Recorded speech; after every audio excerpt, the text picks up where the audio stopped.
Hello à toutes et à tous, je m'appelle Olivier de Broisse, on m'appelle aussi Oli. J'aimerais vous raconter mon témoignage. Je suis né le 30 avril 1992 en Bretagne, issu d'une famille chrétienne.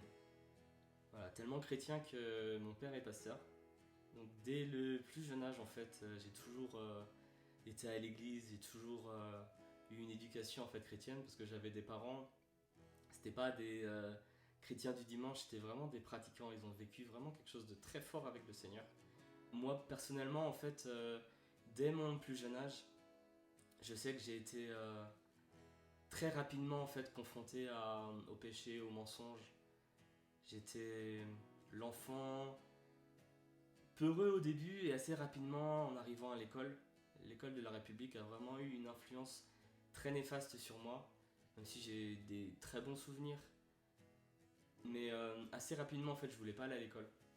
J'avais peur. Mon père, je me rappelle, il priait tous les matins pour que j'ai un cœur de lion pour aller à l'école. Et j'ai des souvenirs vraiment assez affreux de l'école où je pleure, où je vois ma mère partir et je pleure, je pleure. Et en fait, une fois où j'ai réussi à vaincre ma peur, je m'en rappellerai toute ma vie, on était en retard. Enfin, je voulais pas y aller, donc du coup, on était en retard. Et, et ma mère, en fait, a parlé avec la maîtresse dans le couloir.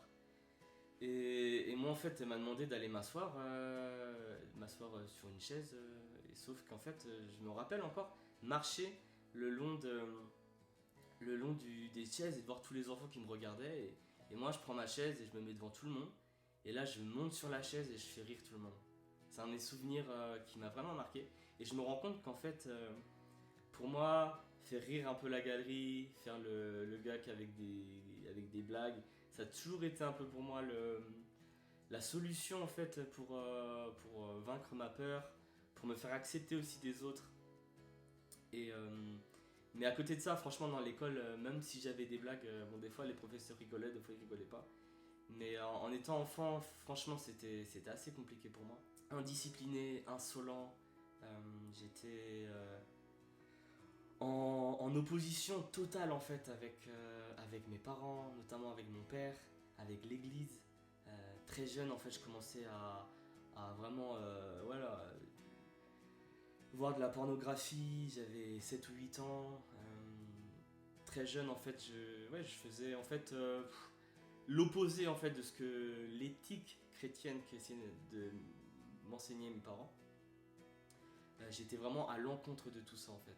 J'étais vraiment je haïssais mon père assez rapidement en fait, j'ai commencé à haïr mon père. Euh, J'aimais pas du tout ce qui se passait à l'église. J'étais vraiment pas à l'aise en fait avec toutes les règles, toutes les choses, il faut faire ci, il faut faire ça. Sois sage, sois mignon. Et moi franchement j'aimais pas ça du tout en fait. J'aimais pas qu'on me dise ce que je devais faire. J'aimais vraiment être, voilà, faire mes histoires. Et notamment des bêtises en fait. Et pour moi, l'école, ça a vraiment été un calvaire. La vérité, ça a été un calvaire. Pour mes parents aussi, pour ma pauvre maman. J'ai fait beaucoup souffrir ma mère à cause de mon mauvais comportement, à cause de mes difficultés à aimer, mes difficultés à simplement accepter en fait le chemin qu'ils me proposaient. Après l'alcool, le tabac, la drogue. Au lycée, ça a été vraiment l'apothéose de. Voilà, j'ai redoublé la seconde. Mon année de terminale, en fait, j'avais 4 de moyenne, j'allais presque plus en cours, je me droguais en fait tellement. Euh, C'était vraiment la descente en enfer, vraiment le testament de l'échec. Vraiment, je vivais ça et j'étais presque content en fait parce que moi je kiffais je vivais ma meilleure vie. Enfin, je croyais quoi, je kiffais ma meilleure vie, mais des fois en fait, quand on est pris dans son péché, quand on est pris dans le mal, en fait, on se rend pas compte que c'est mal parce qu'on pense que tout le monde fait ça, que c'est normal, que c'est trop bien, qu'il va s'éclater le plus à la soirée. Enfin, il y a toujours en fait une raison en fait de justifier en fait cette vie en fait qui était pourrie en fait et du coup, je quitte l'école, voilà, terminale. Forcément, j'ai pas mon bac, hein, et je quitte l'école vraiment en échec scolaire. Il n'y a plus aucun établissement qui veut de moi. Je vais travailler au McDo. Et ma vie, ouais, elle est complètement, c'est l'échec total. Je continue à me droguer et je commence à vraiment, là, vraiment à me replier sur moi-même. Euh, voilà, j'étais très enclin à tout ce qui est soirée, tout ce qui est. Et là, de moins en moins, en fait, je commence vraiment à me replier, essayer de me droguer juste tranquille. Et, et ouais, je suis vraiment en désaccord avec tout ce que je vois aussi avec la société. Je vois que tout est noir, en fait, tout est pourri. Je commence à sombrer vraiment dans une dépression dure. J'avais pris un appartement, du coup, je retourne chez mes parents. Et le comble de tout, en fait, c'est que pendant toutes ces années, en fait, c'est que mon père, il est devenu pasteur. Euh, il est devenu pasteur alors que j'étais encore un enfant. Et là, du coup, je retourne vivre chez mes parents et mes parents vivent dans une église, en haut d'une église. Donc, c'était tellement incohérent en fait. Des fois, le dimanche matin, je m'étais couché genre à 6 7 heures.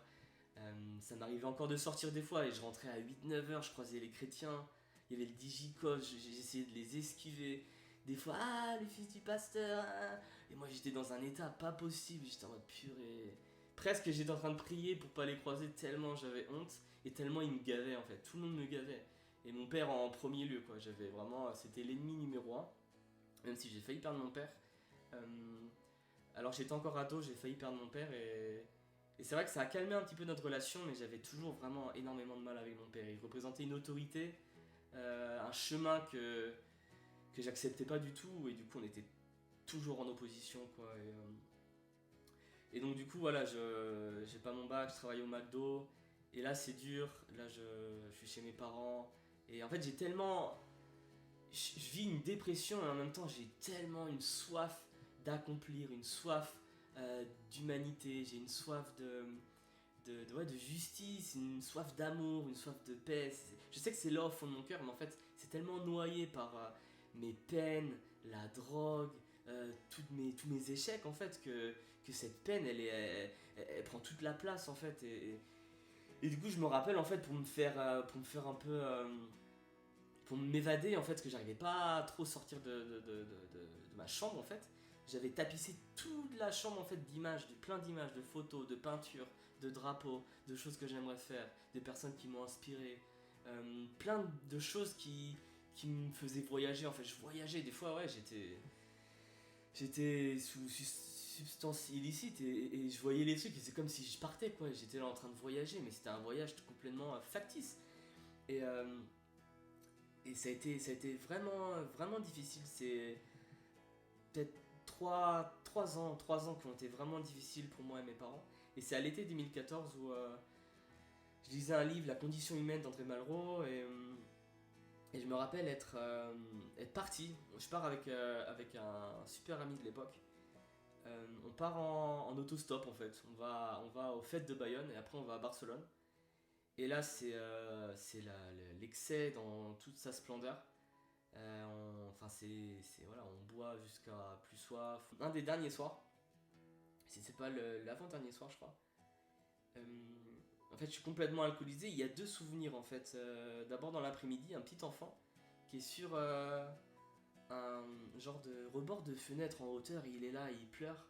Et nous, on est une foule humaine. Et je vois ça et c'est vrai que ça m'interpelle. Cet enfant, il m'interpelle. Il m'interpelle et je me dis, wow, c'est qui cet enfant? Qu'est-ce qu'il fait là? Il a peur. Et voilà, je continue la journée, forcément très alcoolisé. Et le soir, en fait, je vis quelque chose d'assez euh, qui sort un peu de la normale. C'est on est ouais une foule encore. Là, il y a un gars, il monte un lampadaire et tout le monde lui balance des bouteilles pour qu'il tombe. Et moi, je vois ça et d'un coup, en fait, c'est comme si waouh, je deviens sobre en une seconde. Et là, en même temps, je lisais la condition humaine et je me posais des questions. Quelle est ma condition humaine? Parce que j'étais arrivé à un point en fait presque de non-retour, hein, avec des envies suicidaires et vraiment un mal-être. Et là, en fait, je réfléchis à ma condition humaine et je vois ce gars qui monte. Je dessoule, je pense à l'enfant. Je suis là, mais qu'est-ce que tu fais? Qu'est-ce que tu fais là? C'est quoi le but en fait de tout ça? Tu cherches à te détruire? Tu cherches à te détruire, c'est ça que tu veux? Et du coup, je quitte la soirée, je rentre et là, je commence à me poser des questions. Je réfléchis. Le lendemain, on part sur Barcelone avec mon ami, encore en stop. Et, euh, et là, je commence encore à réfléchir. J'avais un journal que j'ai gardé d'ailleurs, un journal de voyage, un carnet de voyage où j'écrivais en fait, où je me posais vraiment beaucoup de questions, où j'en avais marre en fait d'être malheureux en fait tout simplement et de m'enfoncer et on arrive à Barcelone et là j'avais pas trop à cœur de boire. Je réfléchis, je lis, on continue, on repart de Barcelone. Le but c'est d'aller dans le sud de l'Espagne. Je me rappelle d'un après-midi, il faisait super chaud et voilà, ça fait 6 ou 7 heures, je crois qu'on essaye de prier en stop. Et les Espagnols, ils sont pas très très enclins, enfin à l'époque du moins, ils étaient pas trop enclins à prendre des autostoppeurs. Et du coup, moi, qu'est-ce qui m'arrive? Je me mets à prier. Je me mets à prier assis, je me rappelle, assis, j'écris. Et en même temps, je suis en train d'écrire que je suis en train de prier, quoi. Et j'ai pas le temps de finir de prier qu'une voiture noire s'arrête avec un couple d'une cinquantaine, soixantaine d'années. Et on comprend rien à ce qu'ils disent. Et ils s'arrêtent et ils nous prennent, ils nous avancent. Et moi je dis à mon pote, je dis, gars, tu vas pas. Ils savent que mon papa il est pasteur, que je suis issu d'une famille chrétienne et tout. Et je lui dis, gars, tu vas pas savoir, tu vas pas deviner ce qui vient de se passer. J'étais en train de prier. Et là il y a la voiture qui s'arrête. Et mon pote il me dit, bah vas-y gros, continue de prier, continue de prier. Et moi je suis là, bah j'ai pas continué de prier, mais ça m'a vachement interpellé. Bon, il y en a pas qui vont me dire, ouais, c'est le hasard, c'est la chance. Allez, je vous le laisse si vous voulez. Moi, je sais qui c'est qui s'habille avec un manteau de hasard. Et voilà, on continue le voyage et voilà, c'est pas forcément une réussite, hein, mais il y a quand même un début de questionnement qui s'enclenche en fait. Et je rentre du coup dans la région nantaise, on était à Nantes. Et je rentre et là pendant un an et demi, un an et demi, non 2 ans. Pendant 2 ans, en fait, voilà, je vais me reprendre en main, je vais à la bibliothèque, je lis des livres, je prends des notes, j'essaye de, parce que voilà, j'étais pas un idiot, hein, mais j'étais pas intelligent quoi. Enfin, j'avais raté pas mal de choses et j'essaye du coup voilà, en autodidacte, d'apprendre en fait. Je veux apprendre, j'ai soif d'apprendre. Je vais à la piscine. euh, J'essaie de me refaire une santé. Alors au début, je vous dis pas, hein, c'était compliqué de faire des longueurs quand on fumait, je sais pas combien de cigarettes par jour et qu'on avait l'habitude de prendre de la drogue, de boire de l'alcool. Mais voilà, petit à petit, je m'accroche, m'accroche. Il n'y a pas encore trop la question de Dieu en fait trop dans l'équation, même si j'ai prié, que j'habite en haut de l'église. Bon, je me sens quand même moins. Je suis moins anti-Dieu, même mon père, c'est quand même mieux, même si c'est quand même compliqué. Mais en fait, c'est un an après, je me rappelle, c'est mon meilleur ami, Eli, et on a fait les 400 coups ensemble, pareil, il est issu d'une famille chrétienne. Et on faisait n'importe quoi à l'église. J'aurais tellement d'histoires, mais j'aurais peur de donner des idées peut-être à des ados qui regardent cette vidéo, qui vont à l'église avec leurs parents. Mais on faisait plein de bêtises en fait. Et je dis à je lui dis, mais gars, tu veux vraiment qu'on aille à l'église, enfin, avec tout ce qu'on a fait, quoi. Vraiment, tu penses que. Et lui, il était pareil dans un questionnement personnel, il était malheureux aussi, hein. Il était allé du coup à l'église une semaine avant et il me dit, ouais, je pense que bah, quitte à tout essayer, autant essayer ça quoi. Et du coup, en fait, je vais avec lui, avec sa sœur. Et là, il se passe pas non plus genre. Mais je crois que c'est le pas de foi en fait d'y être allé qui a vraiment aussi déclenché quelque chose dans ma vie. Et, et c'est vrai que petit à petit, je me rappelle, je commençais à retourner à l'église. Je commençais à retourner à l'église. Hors de question d'aller à l'église comme mon père prêchait. Parce que mon père prêchait, j'ai entendu, j'étais même pas né. Et pour moi, c'était. Ah, je détestais entendre mon père prêcher, quoi. C'était pas possible. Et du coup, voilà, je vais dans certaines églises, je commence à écouter un petit peu le message. Bon, il y a plein de choses, en fait, je les connais par cœur. J'ai fait le club des enfants, l'école du dimanche, donc je connais par cœur, même je me rappelle encore que des fois, alors que j'étais complètement défoncé, j'allais voir ma mère, je chantais des cantiques parce que je les connaissais par cœur en fait. Donc il y a plein de choses qui sont restées, mais elles étaient là en fait, elles étaient dans ma tête et elles n'avaient pas fait le transfert dans mon cœur. Et, et voilà, petit à petit, je retourne à l'église et, et je me rappelle, alors, je sais pas dans quel traquenard je me suis retrouvé, mais un dimanche après-midi, un dimanche après-midi, je me retrouve à l'église. Un dimanche après-midi à l'église. Improbable. Improbable, je me retrouve à l'église et là, c'est qui prêche? Bah, c'est mon père. Mon père qui prêche. Et là, je pleure toutes les larmes de mon corps. Là, c'est un truc de fou, je pleure, je sens vraiment le péché, je sens vraiment ce besoin de demander pardon, je me sens sale, je me sens vraiment pas bien en fait. Je vis ma repentance, je vis vraiment le nettoyage en fait en profondeur et c'est marrant que Dieu utilise mon père quoi, vraiment le gars pour moi qui était le moins qualifié en fait, avec mon intelligence d'alors. Et du coup, voilà, comme peut-être certains savent, le dimanche après-midi, voilà, il y en a, ils aiment bien faire des appels à la fin de la réunion pour demander s'il y en a qui veulent la prière. Et là, je sais pas ce qui m'arrive, il y a mes jambes qui se lèvent. Et là, je vais en pleurant devant. Et là, il y a mon père qui prie pour moi. Mon père, il pleure toutes les larmes de son corps. Moi, je pleure, bah, j'ai plus de larmes en fait dans mon corps, donc je sais plus ce que c'est. Je pleure, on pleure tous les deux. Et je me rappelle à partir de ce moment-là, waouh, il s'est passé vraiment quelque chose. Je me rappelle, c'était pas à l'église où mon père était pasteur. Et du coup, en fait, on a dû faire la route ensemble pour rentrer à la maison. Il y avait une demi-heure de route et on n'a pas parlé du chemin quoi. Je pense que tous les deux on savait pas quoi dire. On était. Bon, il y avait encore des choses à régler hein, encore avec mon père. Mais il s'est passé vraiment quelque chose de fort. Et à partir de ce moment-là, je me suis vraiment attaché à. Il s'est passé quelque chose de fort dans mon cœur. Où j'ai eu ce désir en fait d'aller à l'église. De commencer à lire ma Bible. À côté, voilà, je voulais vraiment aussi me former dans le social. Euh, J'avais vraiment ce désir des autres en fait, qui était là en fait, qui était là en sommeil. Et qui, à partir du moment où j'ai demandé pardon à Dieu pour mes péchés, où je l'ai accepté, vraiment c'est là où plein de choses qui sont sorties, notamment mon amour en fait. Mon amour pour les autres, parce que cet amour il venait de Dieu. Parce qu'il y a un texte en fait qui a bouleversé ma vie en fait, c'est Jean 3,16. Car Dieu a tant aimé le monde qu'il a donné son Fils, son unique, afin que quiconque croit ne périsse point mais qu'il ait la vie éternelle.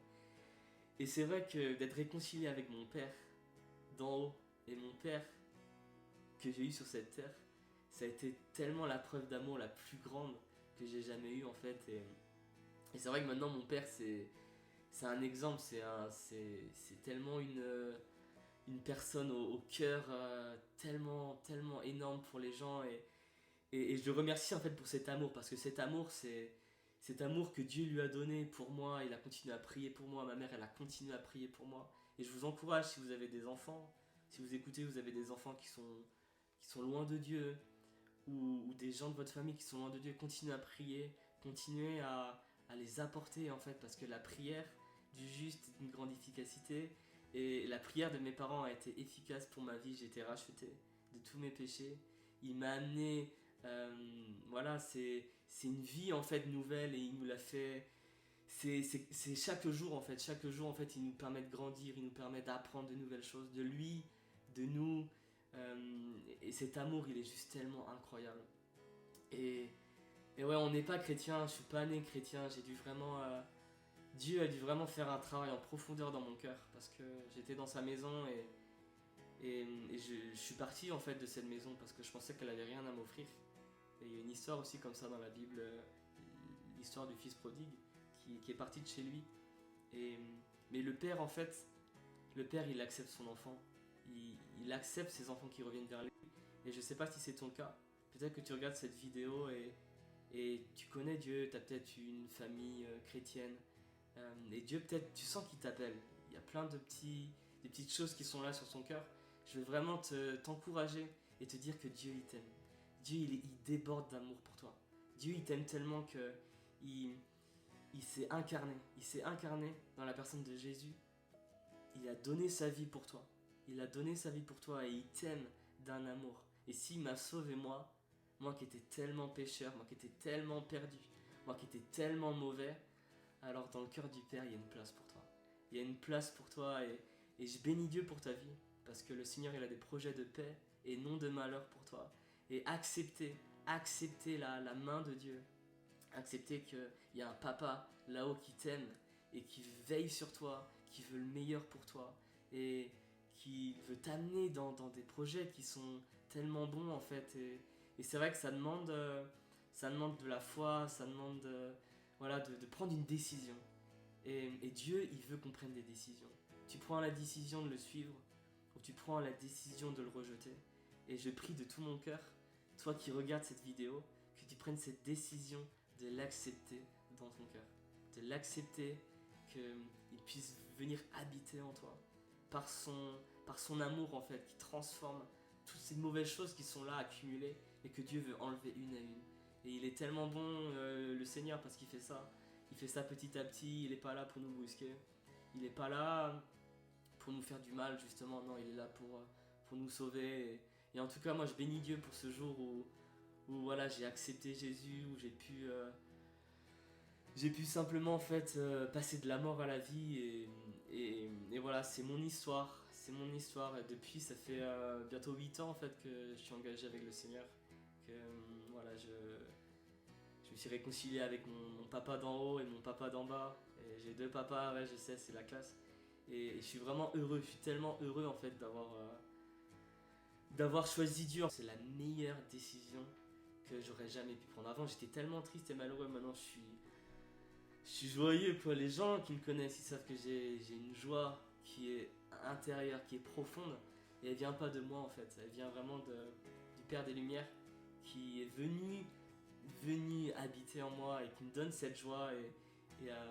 Et voilà, en tout cas, soyez bénis dans vos vies. Et j'aimerais conclure cet instant en fait en priant pour vous. Croyez que Dieu agit dans votre cœur au moment où je vais prier. Croyez vraiment que le Seigneur il est en train d'agir dans votre cœur et il veut transformer des choses. Simplement, vous avez juste à l'accepter et faire cette prière sincère aussi dans votre cœur. Seigneur Jésus, je te remercie parce que tu es tellement incroyable. J'ai vécu dans les ténèbres et vivre dans la lumière, c'est tellement merveilleux, c'est tellement... Il n'y a aucun mérite, c'est simplement ta grâce, ton amour. Merci Jésus, merci de bénir, mon Dieu, ces personnes qui regardent cette vidéo, qui écoutent cette histoire, ce témoignage de vie que tu as transformé. C'est pas par mes forces, ni par ma puissance, Seigneur, mais c'est ton esprit qui a transformé, Seigneur Jésus, ma vie.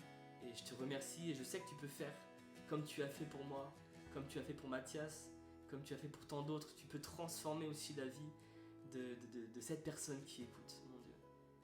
Merci Jésus parce que tu veux lui dire que tu l'aimes. Tu es tellement un Dieu d'amour et je te remercie, mon Dieu, parce que tu n'es pas trop avare en amour, mon Dieu. Ton cœur est tellement énorme et tellement grand et je te prie pour que tu puisses venir toucher les cœurs, mon Dieu. Toucher les cœurs, mon Dieu, et simplement, mon Dieu, faire une œuvre, Seigneur, éternelle. Faire une œuvre éternelle, mon Dieu. Alors, gloire à toi, Jésus, pour ce que tu vas faire, parce que je crois, mon Dieu, que tu es en train d'agir, mon Dieu. Tu es en train d'agir, tu continues, tu ne cesses jamais d'agir, et c'est tellement reposant, mon Dieu, pour nous, de savoir qu'on a un Dieu qui veille sur ses enfants et qui les conduit vers le bien, vers l'amour, vers la paix, vers la joie. Je te remercie, Jésus. Continue ton œuvre dans nos vies, mon Dieu. On veut te voir encore à l'œuvre, mon Dieu. Alors merci. Merci de répondre aux prières des cœurs, parce que peut-être une personne a une prière particulière. Et je te prie, mon Dieu, que tu puisses exaucer la prière, Seigneur Jésus, de leur cœur. Mon Dieu, viens agir. Viens agir avec puissance, Jésus. Gloire à toi, mon Dieu. Merci, Papa. Merci, Jésus. Amen. En tout cas, soyez bénis. Moi, je suis vraiment heureux d'avoir partagé ce moment avec vous. Et voilà, prenez soin de vous. Oh, purée. Oh, Jésus. Combien de temps? 28 minutes. Ah ouais, c'est tout? Ouais.